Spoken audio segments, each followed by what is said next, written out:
What is up, everybody, and welcome to the Joe Kilgallon podcast, aka Kilgallon's Pub. I'm your host, Joe Kilgallon.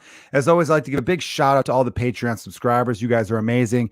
Thank you very much for supporting this podcast. Couldn't do it without you. I really couldn't. And to all the YouTube subscribers out there, you guys are fantastic.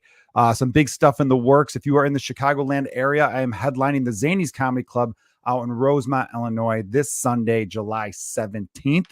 So get your tickets. I'd like to pack that place out the best I can. And without further ado, let's just get right into it. We got a great episode for you today. I've got a guest. Normally I rock these things solo, but I've been bringing the guests back a little bit more frequently, or hoping to bring them back more frequently. This guest is a dude I've known since I started stand-up comedy here in the city of Chicago, was one of the top dogs in the scene. Absolutely never a dull moment with this guy, I always say. You can hear him laughing right there. He's been on Comedy Central. He's written a bunch of great stuff. We're going to talk about a book that he just wrote that is now available for you to purchase. Without further ado, welcome to this podcast, Sean Flannery. What's up, my man? What's up, Joe? Thanks for having me, man. Dude, thanks for being here. I also forgot to mention that you host one of my favorite shows in the city of Chicago right now called The Blackout Diaries. Yeah, we're every Friday at the Lincoln Lodge. When this comes out, this might already be publicly announced, but it's going to launch as a podcast in a couple weeks on Starburns Audio, and I'm real excited about that. But yeah, you always do great at the show. It's a real fun show where people tell true drinking stories with photos from the events. Definitely. I mentioned on last week's podcast about the woman who asked me, "Why is your wife still with you? Why is she still?" I was like, "Good God, it's like a dagger through the heart." Because there's no cool way for me to be like, I don't know.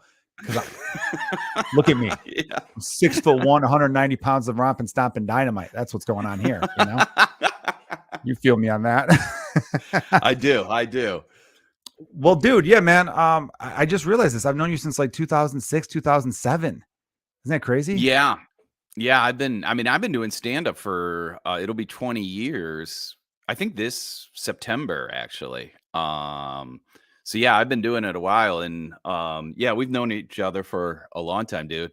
I actually I don't think it was one of the first times we talked, but one of the things I always think of is, I used to do a sports parody podcast with a couple Chicago comics called CJ Sullivan and Pat Bryce. Pat Bryce passed away, but and we would always write it at bars, and we were all just like these loud Irish hotheads, and it was an actual writing session. Like, we were working on the podcast, but it sounded like to the rest of the bar, like we were all going to kill each other.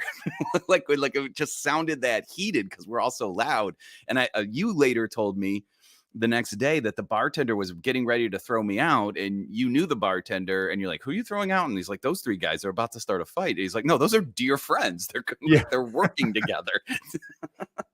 Yeah, I remember CJ telling the story the next day, or he told them visitors' locker room, being like, "Don't worry, they're dear friends." I think I said dear friends. dear friends, even better. Yeah, emphasize. It's all good. They're not. That's just how they write.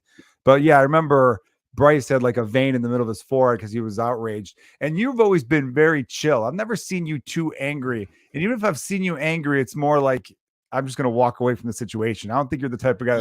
I'm very good at de-escalation. I'm not that much of a hothead. So, and I think in that night there were accusations about people drinking too much and doing too many drugs. And CJ says my quote was, hey guys, we don't tell each other how to live here.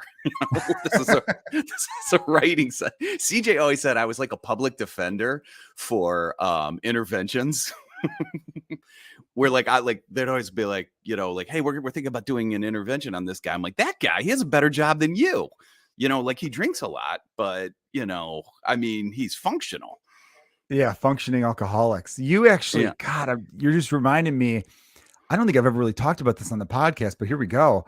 I was suspended from Comedians You Should Know. Just a real quick background for the listeners. There might be some new listeners and stuff.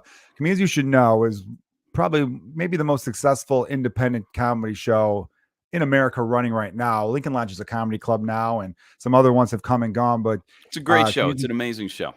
Amazing show. It's been running in Chicago for over 10 years. It's running in New York now, doing great there, and it's back up in LA. Anyway, I was one of the original producers for when it was at Timothy O'Toole's. I was going through a rough patch in my life and was drinking. I was on quite the bender. And self-medicating. Yeah, self-medicating. And I got really drunk and was just talking so much shit, saying all this crazy stuff. And I shoved a comedian who you could see on HBO, Drew Michael. I shoved him, and that was enough for people to be like, all right, you're out of control. And I was suspended by the rest of the team, the rest of my friends, for 12 weeks from a comedy show, which I remember at the time finding hilarious because Ben Roethlisberger only got 2 games for, sexual assault allegations, Yeah. but I got 12 weeks for a shove from a I comedy mean, a show. pitcher Not usually from, misses one start when they hit somebody in the head, Like, I feel like like baseball starting pitching rules, 6 days is what it should have been. yeah, one turn through the rotation, right? I Yeah. felt like I got hosed, but I remember I was doing like I was on the road that following weekend, like a few days after, and I'm getting text messages from you and CJ Sullivan, and I think Junior Stopka being like, "Hey, we're gonna have a hearing. We are gonna get this We wanted suspension to reduced." yeah, we wanted to appeal. CJ and I found it hilarious that you got suspended just because like our meetings were always such hotheads. Like if we suspended everybody that was threatening somebody, like we would never be able to like stage a show. But we thought like, like baseball suspensions you get to appeal, like a player union rep, like a lawyer reps you through the process, and we wanted to provide that service for you. Well, I would have appreciated it. And I think they did take off. I think I got like a week or 2 shaved off, but I could have gotten at least half of that with you on my team, the dream I team. think so. I would have bought a suit for it, I would have gone to bat for you, buddy. It would have been something. And you were part of a group called Blurds that featured some of the biggest comedians in the world today, really. Kumail, who's in the Marvel Cinematic Universe, TJ Kyle Miller, Kinane, yeah. TJ Miller was in it. Yeah, a lot of big names. And that I heard that was a blast. Was this rumor true? I want to say Nick Vatterott said this, or maybe it was Prescott Tolk, also very funny comedians. Everyone we named, look them up, everyone. You will not be disappointed. Jared Logan, Mike Bryanstein, I think I definitely said Brido. Anyway, someone told me that during the meetings when things would get heated, you would threaten to delete the website. And the whole show I would, and I did it once. I was also, like you said, going through a bad time. Like, Pat had just died and my first kid was being born, and I just couldn't handle all the stress. And I deleted the website. And the hardest I've ever heard CJ Sullivan laugh is I called him. I was heading to the delivery room, like, because Colin had to be induced due to a pregnancy complication. So like we knew we were having a baby. And I called CJ, and I had, like, the night before, I had deleted it in the middle of a bender. And I'm like, hey, listen, I don't know when I'm going to be able to pick up the phone again, because I'm about to go have a kid, but I deleted Blurts. And then, like, it's the hardest I've ever heard him laugh in my life. He just uninterrupted laughed for 2 minutes, and I went in and had my kid. Well, you'll always remember those two things together. I just love the idea that blurds.com, that was your whole thing, the website. Yeah. That was the business, is your website. And you had a director who's gone on to Jordan Vogt Roberts. Hollywood blockbusters, that guy's directed. What, Godzilla he directed, I think? I don't think he directed Kong Skull Island, and he's working on another one now. He also directed like an independent one called The Boys of Summer, which was really great. He also unheralded film he did. He directed my wedding video, and one of my cousins threatened to beat him up. But yeah, no, Jordan's amazing. He's a hilarious guy, very talented. One of my cousins threatened to beat up, I think, Danny Callis, comedian friend of ours, at my wedding. And when I asked why, like what happened, my cousin thought he was the bartender and he wasn't going to serve him anymore. And then I said to Danny, I said to Danny, were you even behind the bar? He goes, dude, I was nowhere near the bar when he started yelling at me. Just as a bartender, look. He just said, open the fucking bar back up. And Danny's like, I'm not the bartender, man. Just like, fuck with me. It was really funny. That's hilarious. I must be in that age range for weddings. We're much older now. So you see that stuff still at weddings, but it's not the same as when you were right in it, being in like late 20s, early 30s. Well, I had at my sister's wedding, one of my cousins he gets in a bad fight with his girlfriend. And I'm not outside, so I don't see this, but I guess he's doing like this really performative, like, oh, so I'm the problem, like I'm the asshole, But I guess he's on. So the cops are called, and I guess he's on like a ledge, and he doesn't realize that the problem is that if he falls backwards, he'll like die. He's like, it's like a 200-foot Ooh. drop off, but he doesn't get that. So like everyone's like, just calm down, but he can't do it. And I don't know how the cops got him down, but like that was like a regular occurrence in my 20s, is just the police would show up at every wedding. I remember in the 80s, did you guys ever have to have this in Cleveland? A lot of times if you had an open bar at like a VFW hall or something like that, there would have to be like a cop there, like that was like the bouncer, and they would have guns and stuff. I don't think that's ever been a thing in Chicago weddings, and it should be. My brother-in-law's uncle, it was a famous story. It was in the Tribune. Um, got into a fight at a wedding and died. Like the guy Oh my punched him in the head God, or whatever and died. Yeah, and he was like he worked for the county, so he was kind of like that's somewhat of terrible. a public official. It was awful. So yeah, it would have been nice if something It like can that be was like a there. powder keg because it's usually open bar, and like you feel very like you're around like all these, friends and family. So you feel very powerful. So like when you're told no, a lot of people just don't react well at weddings.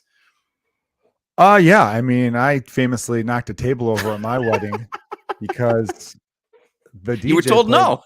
Well, I was told. Well, the DJ Well, was you told no said and don't didn't play listen. that, and he said no. Yeah, he asked me to create a do not play list and then didn't honor the do not play list. I was a busy man at the I time mean, too. that I'm like, almost sounds like an MTV prank show. Like like formally asking for do not play no list, and then like watch this. I'm gonna play it. Let's see what he does, and then playing it. it would be a great way to punk the person like me, where it's like this dude has notoriously bad temper, like next level Overly bad temper, opinionated about music. overly opinionated, just about everything. Let's Yeah. watch how crazy he gets. But to do it at my wedding that's fucking low, All right. Well, let's get right to it though, because you just released a book, which is phenomenal. I'm always impressed when comedians do stuff that, I mean, this is in our realm. A lot of comedians write Mhm. books, but outside of just jokes on napkins, I'm always like, you wrote a script, you wrote a book, holy shit. You know what I mean? It's such a cool thing to me to see people Thank doing you. stuff other than telling stories and telling jokes into a microphone. The book, by the way, everyone, you can see right there, it is available at Sean's website, seanbearflannery.com. I love that you have your wife's maiden name as part of your name now. I think that's pretty cool. I did that when we got married. I legally added. That's actually a chapter in the book. One of so every chapter is a place I can't go back to. Yeah, the book is And called Places I Can't Return to. I don't believe I said that. Sorry. yeah, and I should have let you get to that. But Great yeah, title. so it's called Places I Can't Return to. Every chapter is a place I can't go back to, usually because I was asked to leave. And then I tell like the funny story that happened there. And then sometimes I interweave like history about the town and stuff like that. But one of the chapters happens to be the Illinois Social Security office, which I think is on Lawrence Avenue. I don't know if you've ever been there. I have. And I added, is that on my end or yours? I just moved a chord. Did I fuck it up? No, you're I can fine hear now. I think I was hearing double of my voice, but yeah, we're good now. Sorry. Anyways, I added my wife's name to my own when we got married. She added hers. So I was like, oh yeah, I should add yours too. So I go down to the Illinois office, and for my wife to add her name, she just had to show the wedding certificate. Like that was it. But this is like Justin and I have been married like almost 20 years, and like it was much more like antiquated. I don't know if it's still this way, but for a dude, it was not that way. Like you could not just show a marriage certificate. Like this was before gay marriage. This is before anything like that. And I'm like, I want to have my wife's name. And they're like, you want to do what? And I'm like, I want to have my wife's name. And, here's the marriage certificate. Here's my social security card. And they're like, no, they said it was like when a man wants to change his name because he doesn't like his name, or like he's changing his identity. And I didn't know this. Like if you're a man who wants to change your name and it's not related to marriage, you have to put up like these public notices like around the neighborhood, and you have to buy an ad, and then you have to go to court, and a judge, you have to present your case for why you should have your name, why you're allowed to be renamed. Because I guess like a lot of people would like try to rename themselves like to get rid of debt or something. I don't know. But anyhow, it's like this whole process. And I'm like, I got to buy an ad in the Tribune to like take my wife's name. And they're like, yeah. And I was like, well, what about like when people, like when Rockefellers or when people marry into rich families, they just take the name. And she goes, sir, look outside. And I just turn around and there's this just like homeless guy, like chugging a 40 and he's missing an eye. And she goes, this is the Lawrence Avenue Social Security office. You think we get any Rockefellers here? But there was another lady like behind her and was like, I know how to do it. And she's like, this is what we're going to do. In the state of Illinois, you're allowed to have a legal name change with a sex change. So she's like, what we're going to do is we're going to change you to a woman on paper. She kept saying on paper as though there was an like actual operating table. Yeah. And she's like, we're going to turn you into a woman on paper and you'll change your name to something, whatever you want it to be. That name is temporary. And then we're going to change you back to a man. So you're going to be a woman for like 30 seconds on paper in the state of Illinois. And because you're apparently, according to her, you were allowed to have 2 name changes for a sex change. I have no idea if any of this is still true. I don't even know if it was true that day, but that's what she told me. And anyhow, she said, when you change it back, you can add your wife's name.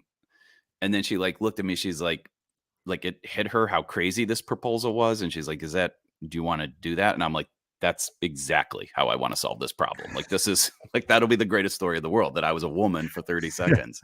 But yeah, they ended up coming in, like bringing in some supervisor who he gave me some form and he just figured it out. And he added my name. I was never technically a woman in the state of Illinois, which I've always regretted. Damn. Just to, pull that out in an argument where I could say, well, as somebody who was a woman on paper, I find that offensive.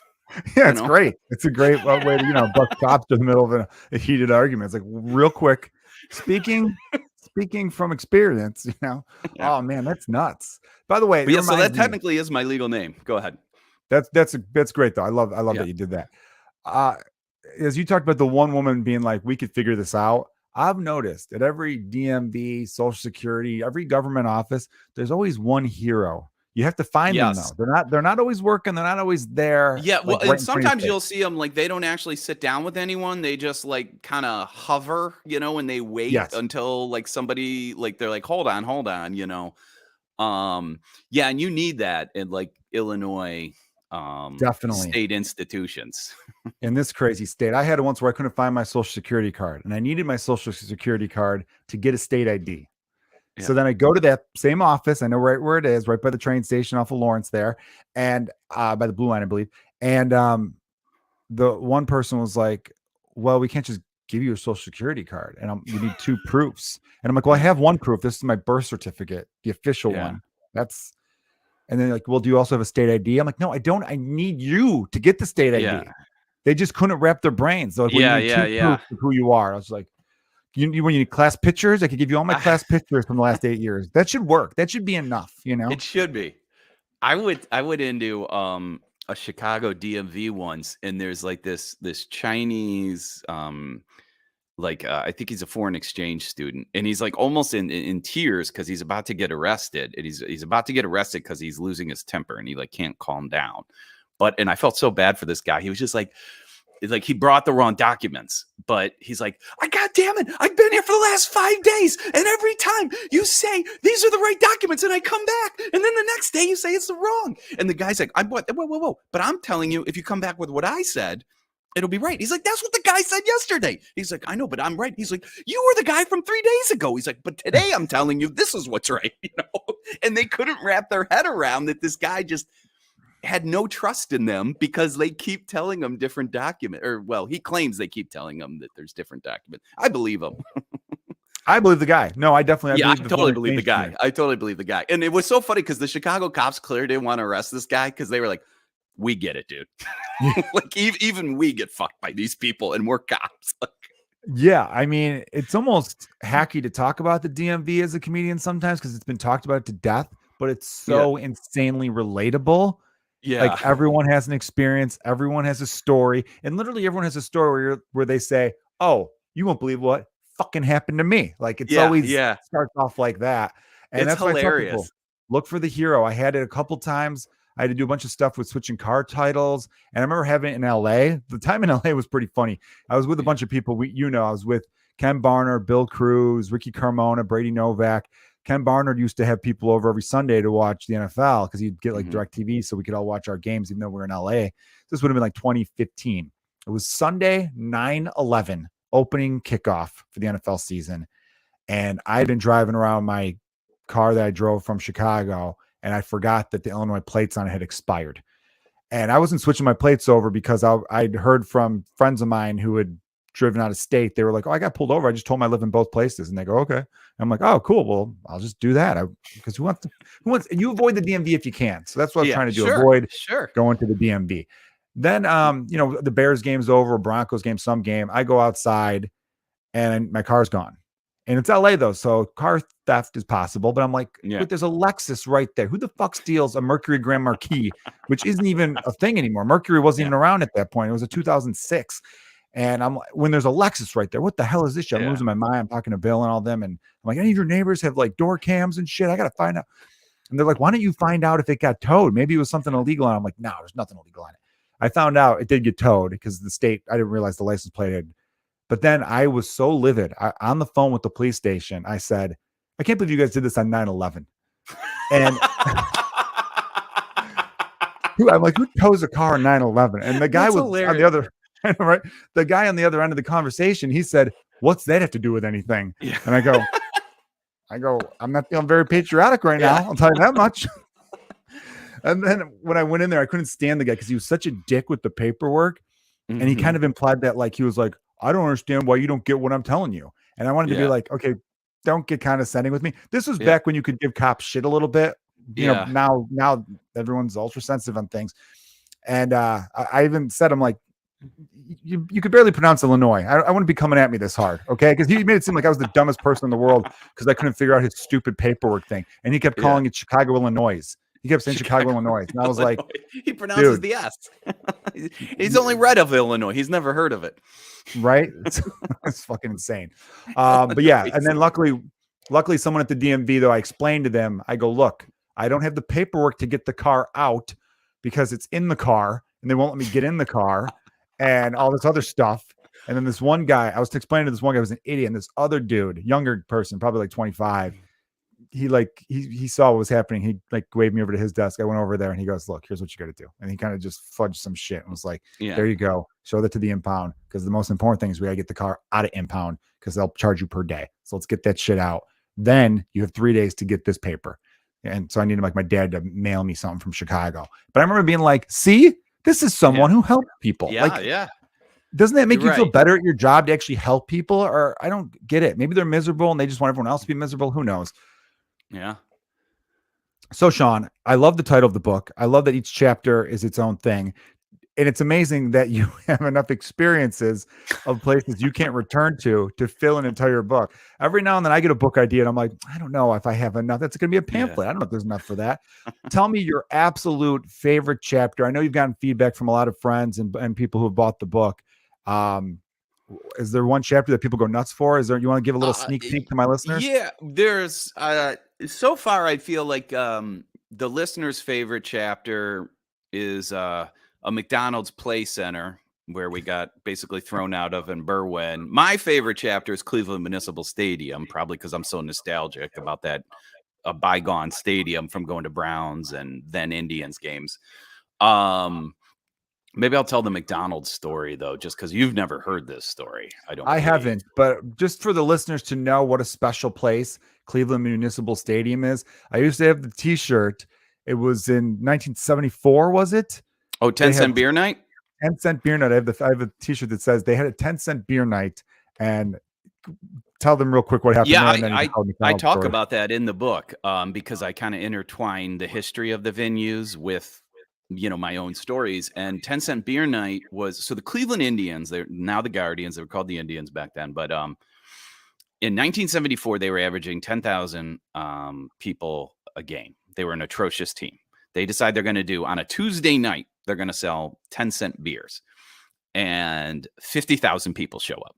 So you have a pretty good idea what those additional people are there for. And not only is the problem that you've attracted, 40,000 more fans to drink 10-cent beers, you've attracted 40,000 fans who can drink 10-cent beers on a Tuesday night, and it doesn't impact their schedule at all, Yeah. And That's a great point. it was just crazy. Like fireworks going off, riots. It was just all this insanity. And apparently the crowd, this was one of my favorite rules. In order to like try and create like some semblance of law and order, they had you weren't allowed to order more than 5 beers per person per round. So you could go order 5 beers, go back to your seat, hand them to friends, walk right back in line, get 5 beers, walk right back in line, which I love. Like doctors define binge drinking as 5 drinks in a day. And they, like, the city of Cleveland is like, well, 5 drinks in one round will do. Yeah. But I guess the fans were so like lawless that the staff, it was like these Stroh's trucks that just drove up to the bleachers that were serving. And the staff is like, we're not manning this. Like, they're crazy. So then the fans just started serving themselves. So then there wasn't even like a 5 beer limit. Like, people are just like, and it goes crazy. It ends up turning into a riot. And my favorite quote was the umpire afterwards. I don't know if I can get the whole quote, but they're quoted. They're like, oh, well, what do you do? What do you think of this? He goes, if the war's on tomorrow, I'm joining whoever's fighting Cleveland. I've never seen anyone like this except maybe in a zoo. God, what a legendary night. 10-cent beer. And it's crazy. At Wrigley, you can only get, I think most stadiums are like this. You can only get 2 at a time. Yeah. And the beers are like $12. So it's, yeah. But yeah, the McDonald's one seems to be the people that have already bought the book, like that seems to resonate with a lot of people, probably because it's a kid's story and like a lot, you can relate to that. But yeah, the power was out, and I was with my sister and her family and our family. And so like the power had been out for like 2 days. So like none of us had been like logged into the internet to check email or our jobs or anything like that. And we were going to go to the zoo, but the zoo doesn't open till like 10 in the morning or something like that. So we're like, okay, we'll go get breakfast at McDonald's. The kids will just play in the play center, and we'll all use the Wi-Fi, to just check into life. And the kids are playing, and my nephews and my kids, like they're all up in the play center, and all of a sudden you just see everyone, like strangers' kids, our kids, just jumping out of the play center like it's the Hindenburg, and like, oh! And then my nephew John comes down, and he's like just walking like a lizard, clearly shit himself. And my sister goes, what happened up there? And her other son goes, John just shit himself up there. And this is a 4-year-old saying that. So she's flabbergasted that he's swearing, because like kids do that. Like they wait to the most public moment to reveal a swear word. Like they never do it in the privacy of the home. It's like when you're surrounded by like 20 people, they're like, and then so she's like, what? He goes, and her son misinterprets her question. He goes, shitting, mom. You might know it as defecating.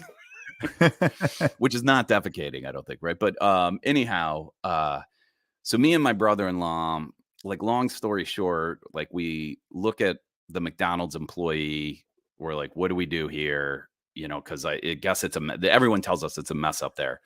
And he just goes, and I always love it when minimum wage workers are asked to do anything above their, like what they consider to be their job description, and they just say their hourly rate. He just goes, I make $7.25 an hour. Like he does. Like that was like enough of a reply for him to realize, like, I'm not going up there and cleaning that up. And we're like, yeah, we get it, dude. So we grab a bunch of napkins and we get a garbage bag and we go up there. There was another employee who comes in, sees us like starting to climb up. She goes, "No adults in the play center." And the first McDonald's employee's like, "Let them go up. Trust me, you know." And we clean it up and as best we can. Like we leave a tip to whoever else has to get the rest of it. It's because I hear my brother-in-law and my sister talking. She goes like, "What's an appropriate tip for this?" And he's like, Yeah. "All of it, whatever we have, like it's bad up there." Yeah. What do you tip diarrhea at the top of a playhouse? Play center. Yeah. Yeah, So, but this is like the kicker, dude. So we end up like after he shits himself, he's like, I'm like, okay, I'll go home with John, who's clearly sick, and the rest of you go to the zoo. He's like, I feel fine. Like, I feel great, guys. So, and he was fine for the rest of the day. He just shit himself, and so we all, yeah, we're all going to go, we're going to board the blue line to go to the zoo. And the doors open and his younger brother just runs up to the first pole. This is a packed, this is like for zoo lights. This is a packed train. Runs up and just licks the pole on a 24-hour CTA. And it was like your reaction right there. It was a whole train of people like, oh, like just like it was like 200 people just got a strep test or something like that. Like they were all grossed out. And I just hear my brother-in-law. He just goes, "I wish I could say that's the grossest thing one of my sons did today." Oh, man. Dude, little kids really are absolutely disgusting. Oh, dude, they're hilarious. I mean, like they party. Yeah. Like the point of the chapter, which I say a little bit in the chapter, is you never partied in college. Whatever the most confident, rip roaring time of your life, you never partied like a toddler does. Like a toddler just like they vomit at 90% of the parties they go to, They get to the dessert table when a parent isn't around. They have like 30 of them. Then they go on a trampoline. Yeah. Everyone they meet is their best friend. That's true. But they are like dogs when it comes to food. They don't know how to ration. They just think I eat it all now. You know what I mean? Yeah, totally. My sons love Reese's peanut butter cups. I bought like one of those 8-packs and they're doing a thing now where I think I have to set an alarm or lock the fridge. They wake up. My wife leaves early. She's a nurse, so she's out of the house early. They're at the age, they're 5 and 3. So they're just getting up out of bed themselves. So I'll wake up sometimes when I hear them. It'll be like 7:15 in the morning. And I look and there's Reese's peanut butter cup wrappers everywhere. I'm like, I bought those yesterday and there's 2 left. Are you kidding me right now? And then I go, how early did you guys wake up? Yeah. When did you wake up? Because I've been waking up at 7:05 and you two, sometimes they get themselves dressed. I'm like, did you get the paper? Where the hell did you go? It's crazy. But they are fun, man. They are great. They're hilarious, man. Yeah, and they eat it's funny because if you buy desserts in big packs, it's such a better deal. But I'm like, the big pack lasts just as short as the small pack because my kids all sneak it all at night. So and all of it only lasts 24 hours. So I just buy the small packs because at least that way they don't throw up, That is very smart. Yeah, they definitely. My kids, luckily, I don't have any good stories of them puking all over the place. A couple shit in the thighs type of thing. You know what I mean? But nothing too bad with the vomit, thankfully. I once puked all over a tire swing. My mom had to clean it. Oh, really? Park. Yeah. Well, because that's the thing that makes them tough. And they're a little bit like drunks this way, where they don't know they're going to do it. So they don't give you an announcement where you can you start to learn to recognize the signs. Like they'll start rubbing their stomach like a half a second beforehand and so on. And you just grab them and it's almost like a I don't know, like a hose that turned on accidentally. You're just trying to point them towards like the least valuable thing in the house, Definitely. Yeah. It's like, that's a carpet. No, you know what I mean? Let's get on the hardwood. That's a grand piano. No. Yeah, please throw up where I can mop it. I don't want to have to get that out. Damn it. Well, Sean, dude, thank you for joining the podcast, man. Oh, thanks for having me, Joe. Where else can people find you? Other just everything goes through the website. So right? Places I Can't Return To. I think it's a really funny book. It's available on my website, SeanBearFlannery.com. I am actually launching a new weekly show Wednesdays themed around the book called Places I Can't Return To at the Comedy Bar downtown. So you can also check it out there, buy copies of the book, and Blackout Diaries every Friday at the Lincoln Lounge. Beautiful. Everyone check those things out. Follow Sean on social media as well.